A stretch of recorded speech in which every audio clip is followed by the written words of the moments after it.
जम्मै बिगारेर त्यसलाई पिपाउने घाउ बनाएर छोडिदिने। अहिले चाहिँ तपाईँलाई ठ्याक्क चाहिए 35 वर्ष तपाईँलाई खायो भने त्यही भएर हो नि त। त्यस्तो होइन। तपाईँ कति सालदेखि सांसद हुनुभयो? बजेटमा त्यो कापीमा अंग्रेजी शब्द लेख्दै गएको 4 पाना भरिसक्यो। आछा डाक्टर साहब, जबकि नेपालको संविधानले म एकछिन उहाँहरूको जेनेरेसन त आधा आधी अंग्रेजी नै बोल्छ क्या।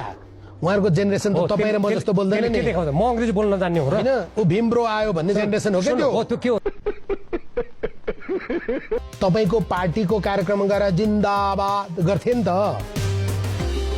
जनताको कर खाएपछि त जनताको सेवा गर्न परेन।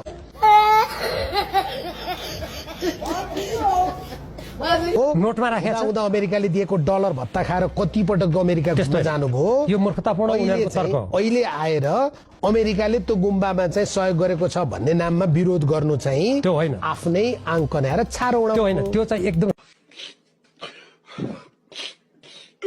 तपाईको पार्टी त अझ अहिले तपाईँ जुन पार्टीमा हुनुहुन्छ त्यो पार्टीले जनताका सम्पत्ति कब्जा गरेर झण्डा हालेर बस्छ। त्यो होइन।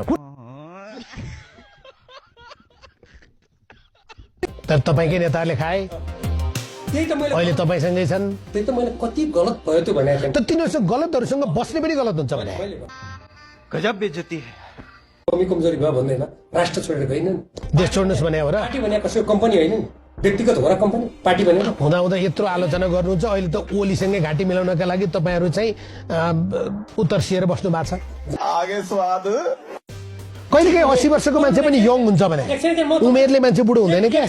अनि हामीलाई बुढो भयो किन भन्नु? तपाईँहरूको त कर्म बुढो भएको। अनि के कर्म बुढो? मैले देशको पक्षमा बोल्दा मेरो कर्म बुढो भयो। अब अहिले त आफू हतगडी लाग्न तयार भएर बस्ने हो।